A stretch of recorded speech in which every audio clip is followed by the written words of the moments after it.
ଉପମୁଖ୍ୟମନ୍ତ୍ରୀ ଶ୍ରୀ କେଭି ସିଂହଦେଓଙ୍କ ଦ୍ୱାରା ଓଡ଼ିଶା ଶକ୍ତି ପରିବର୍ତ୍ତନ ନୀତି ଉପରେ କର୍ମଶାଳା ଉଦ୍ଘାଟିତ। ଶକ୍ତି ପରିବର୍ତ୍ତନ ନୀତି କାର୍ଯ୍ୟକାରୀ କରିବାରେ ଓଡ଼ିଶା ପ୍ରଥମ ରାଜ୍ୟ। ଶକ୍ତି ପରିବର୍ତ୍ତନରେ ଓଡ଼ିଶା ନେତୃତ୍ୱ ନେଇଛି। ଭୁବନେଶ୍ୱର 18 ଜୁଲାଇ 2025।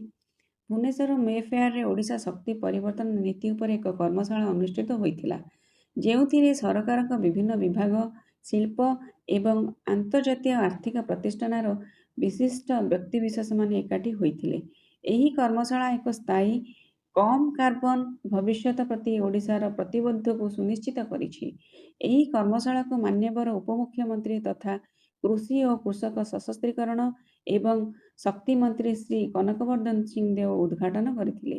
ଶ୍ରୀ ବିଶାଳ କୁମାର ଦେବ, ପ୍ରମୁଖ ଶାସନ ସଚିବ, ଶକ୍ତି ବିଭାଗ ଡକ୍ଟର ସତ୍ୟପ୍ରିୟ ରଥ, ଏମ୍ଡି ଗ୍ରିଡ୍କୋ ସୁଶ୍ରୀ ସୁଜାତା ଗୁପ୍ତା, ଦକ୍ଷିଣ ଏସିଆ ଶକ୍ତି ନିର୍ଦ୍ଦେଶକ ଏଡିବି ଶ୍ରୀ ଶ୍ରେୟାସ୍ମା ବୈରିଗଞ୍ଜନ, କାର୍ଯ୍ୟକ୍ରମ ମୁଖ୍ୟ ଶକ୍ତି ସଷ୍ଟେନେବୁଲ ଏନର୍ଜି ଫାଉଣ୍ଡେସନ ଏବଂ ଶ୍ରୀ ପଦମ ପ୍ରକାଶ, ପାର୍ଟନର ପିଡବ୍ଲ୍ୟୁସି।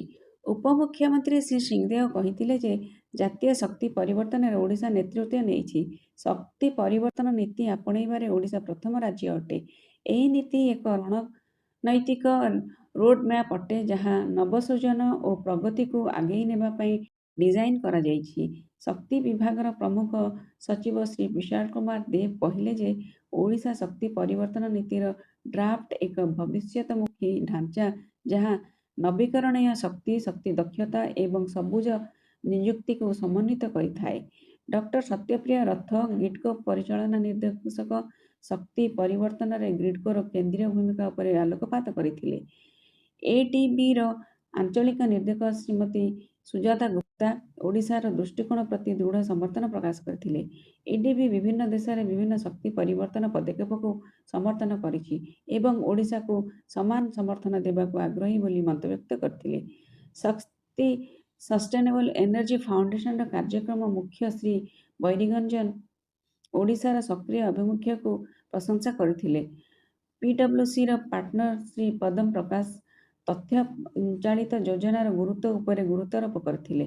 ପିଡବ୍ଲ୍ୟୁସି ଏକ ବ୍ୟାପକ ଉପସ୍ଥାପନା ପ୍ରକାଶ କରିଥିଲା, ଯେଉଁଥିରେ ନିର୍ଦ୍ଧାରିତ ସମୟସୀମା ମଧ୍ୟରେ କାର୍ଯ୍ୟକାରୀ ହେଉଥିବା ବ୍ୟବସ୍ଥିତ ଫଳାଫଳମୁଖୀ ହସ୍ତକ୍ଷେପ ଉପରେ ଗୁରୁତ୍ୱାରୋପ କରାଯାଇଥିଲା। ଏହି ଅଧିବେଶନ ପରେ ଅଂଶୀଦାରମାନଙ୍କ ମଧ୍ୟରେ ଏକ ଆକର୍ଷଣୀୟ ପାରସ୍ପରିକ ଆଲୋଚନା ହୋଇଥିଲା। ବିତ୍ତ ପରାମର୍ଶଦାତା ତଥା ଅତିରିକ୍ତ ଶାସନ ସଚିବ ଡକ୍ଟର ଦେବୀଦତ୍ତ ତ୍ରିପାଠୀ ଧନ୍ୟବାଦ ଅର୍ପଣ କରିଥିଲେ। ସମୃଦ୍ଧ ଓଡ଼ିଶାରୁ ରଜତ ମହାପାତ୍ର।